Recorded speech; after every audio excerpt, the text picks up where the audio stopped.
Good morning! I-discuss ko naman kung paano kumita sa Orbix Victus International. Alam naman natin ang pagyaman nasa negosyo. Alam naman natin, kadalasan na kumikita ng malaki is mga negosyante. Pero bakit hindi tayo makapag-business? Hindi dahil wala tayong kapital. It's because of our mindset. Ano ba yung mindset natin? Anak, mag-aral ka ng mabuti para pagka-graduate mo, maghanap ka ng magandang trabaho.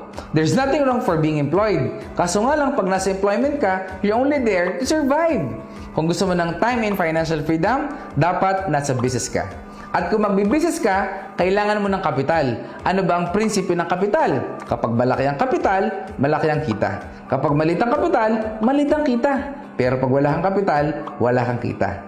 The good news is, meron akong alam na negosyo na ang liit lang ng kapital, pero pwede kang kumita ng malaki. Magkano ang kapital? The capital is only 9,990 pesos. Ang tawag natin dyan is essential package. At sa kapital na yan, makapagsimula ka na ng InsurTech business mo dito sa Orbix Victus International. Pwede mong sabihin malaki yan. Malaki yan kung gastos. Pero kung ipang ninegosyo mo, maliit yan. At malaki yan kung walang kapalit. Ano ba ang kapalit ng 9,990 pesos mo? Number 1, magkakameron ka ng InsurTech or digital protection products worth 12,300 up to 13,000 pesos. Na kung saan, pwede mo tong ibenta. And of course, pwede mo rin i-apply sa'yo. So meaning, mas malaki pa ang natanggap mo kaysa sa nilabas mo. Number 2, magkakameron ka ng up to 30% discount on all SealPro products of OBI on your next purchase. One-time payment, but lifetime ka na discounted.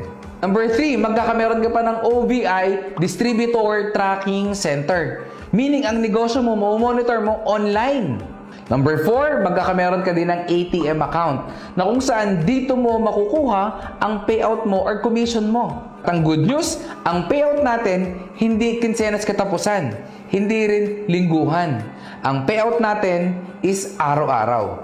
But because of the innovation of Orbix Victus International, nakipag-tie-up tayo sa isang malaking financial provider or bank which is called China Trust, na kung saan ang payout mo, pwede mo siyang makuha in just 5 minutes. And number 5, one of the best na marireceive mo sa package mo, magkakameron ka ng free online trainings na kung saan ituturo sa'yo kung paano mo gagawin at kung paano mo imamaster ang negosyo mo.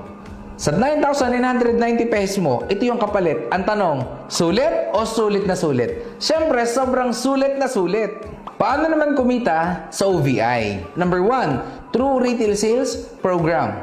Since discounted ka na ang 30% on your next purchase, kada SealPro products na bibilhin mo, meron ka ng retail profit. Example, ang bronze. Mabibili mo lang siya ng 2,000 pesos, pero mabibenta mo siya ng 3,000 pesos. Meaning, meron kang 1,000 pesos na retail profit. Number 2, pwede kang kumita sa package sales program, na kung saan kada essential package na mabibenta mo, kikita ka ng 1,000 pesos. And the good news is, it is unlimited. Kahit ilan ang pwede mong ibenta. Kung nakabenta ka ngayong linggo ng 10, you'll have a 10,000 pesos for this week. Kung 100 naman, for 1 month, you'll get 100,000. Unlimited. Walang kota. Number 3, magkakameron ka ng binary program, na kung saan, once na naging digital member ka or nag-avail ka ng essential package, magkakameron ka ng left and right sales force. Parang ganito. Tandaan, kada essential package na mabebenta mo, that is equivalent to 1,200 binary points. At ang rule sa binary program, kapag meron kang 1,200 points sa left at 1,200 binary points sa right, magmamatch yan. At kikita ka ng 1,800 pesos. Bukod pa sa kinita mo, 1,000 pesos sa package sales program. Kunwari, si A, nabentahan mo siya ng essential package at inilagay mo siya dito. Dahil nag-avail ng package si A, ikaw, kikita ka ng 1,000 pesos. At si B, nag-join or bumili ng essential package at nilagay mo sa right. Parang ganito. At kikita ko ulit ng additional 1,000 pesos. Tanong, nag-match ba sila? Yes, nag-match. Since si A meron siyang 1,200 binary points at si B meron siyang 1,200 binary points, automatic magmamatch yan. Babasahin ng computer. At pag nagmatch yan, kikita ka ng additional 1,800 pesos. Meaning, sa dalawang tao na nag-avail ng essential package or nag-join sa'yo, kikita ka ng total of 3,800 pesos. Maganda o maganda? Siyempre, sobrang ganda. Ito yung good news. Hindi lang naman ikaw yung kaibigan ni A. Dahil si A, may ibang kaibigan din yan. Kunyari, nabentahan niya ng package si kaibigan C. At si C, inilagay niya dito. Dahil si A ang nakabenta ng package kay C, siya may 1,000 pesos. At si A, nabentahan din ng package si D at nilagay niya dito. Additional 1,000 para kay A. Tanong, nag-match ba kay A? Yes! Dahil si A, meron din siyang 1,200 points sa left at 1,200 points sa right. Nag-match ba sila? Yes! Si A kumita na additional 1,800 pesos. Therefore, katulad mo, si A kumita rin na 3,800 pesos. Yung negosyo ba natin, fair o fair na fair? Siyempre, fair na fair. Si B, nabentahan niya ng package si E at inilagay niya dito. Dahil si B ang nagbenta ng package, si B kumita rin ng 1,000 pesos. Another friend, nabentahan ng package ni B, si F. Dahil si B nagbenta, siya din kumita ng additional 1,000 pesos. Nagmatch ba sila? Yes. Si B, katulad yung dalawa, kumita rin siya ng 3,800 pesos. Therefore, kayong tatlo, kumita ng 3,800 pesos. Tanong, patas ba negosyo natin? Siyempre, sobrang patas. Sabi sa binary program, once merong 1,200 points sa left at 1,200 points sa right, automatic magmamatch yan. Kahit pa hindi ikaw ang nagbenta ng package sa kanila. Nakita ng computer, si C nasa left at si F nasa right. Tanong, nag-match ba sila? Yes, ikaw kumita ng additional 1,800 pesos. At si D, nakita ng computer, nasa left. At si E, nakita ng computer, nasa right. Nag-match ba sila? Yes, nag-match. That's additional 1,800 pesos sa'yo. Therefore, kumita ka ng total of 3,600 pesos. Maganda o maganda? Siyempre, sobrang ganda. Apat na bagay kung bakit maganda siya. Number 1, ikaw ba ang nagbenta ng package sa kanila? Hindi na. Number 2, ikaw ba ang kumusap sa kanila? Hindi na rin. Number 3, kilala mo ba sila? Maaaring hindi na.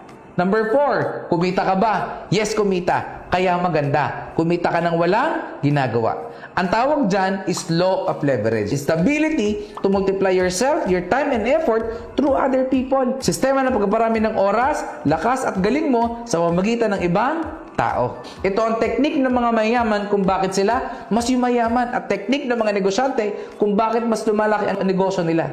Law of leverage. Ito yung good news. Si C may kaibigan wala, may kaibigan yan. Si D may ka-textmate wala, may ka-textmate yan. Si E may katongits wala, may katongits yan. Si F may ka-Facebook wala, may ka-Facebook yan. Basta nakita ng company, meron kang isa sa left at meron ka sa right, pabayaran ka ng company ng 1/8 ng 1/8 ng 1/8 ng 1/8 ng 1/8. Maganda o maganda? Siyempre, sobrang ganda.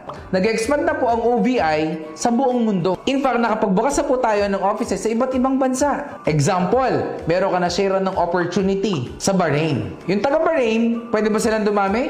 Pwede silang dumami. At hindi lang yan, meron ka ding na share ng opportunity sa Canada. Yung taga-Canada, pwede ba silang dumami? Yes, pwedeng dumami. The good news is, kahit nasa Pilipinas ka, since yung left mo Bahrain at yung right mo Canada, wala kang choice, babayaran ka ng company ng 1/8 ng 1/8 ng 1/8 ng 1/8 ng 1/8 ng 1/8 ng 1/8 ng 1/8 ng 1/8. Maganda? Siyempre, sobrang ganda. For sure, nagustuhan mo yung negosyo. And alam ko, may mga tumatakbo sa isipan mo. Pwede mo sabihin sa akin, Coach, maganda yan, kaso nga lang, wala akong pera. Kung wala kang pera, naiintindihan kita. Dahil majority ng mga tao nagsimula dito, wala din pera. Pero ngayon, naging successful na sila. Bakit? Kasi ginawan lang nila ng paraan. Lagi nating tandaan, ang isang bagay, pag gusto, maraming paraan. Pag ayaw, maraming dahilan. Okay lang na wala kang pera, basta wag ka lang mawawala ng paraan. Pwede mo rin sabihin sa akin, Coach, gusto ko niyan, kaso nga lang, busy ako eh. Actually, walang salitang busy. It is just a matter of priority. The question is, Tama ba talaga ang pinapriority mo ngayon? Kung matagal na panahon ka ng busy at alam mo sarili mo, hindi naman nababago ang buhay mo, baka it's about time na dapat ito naman yung pagkabisihan mo.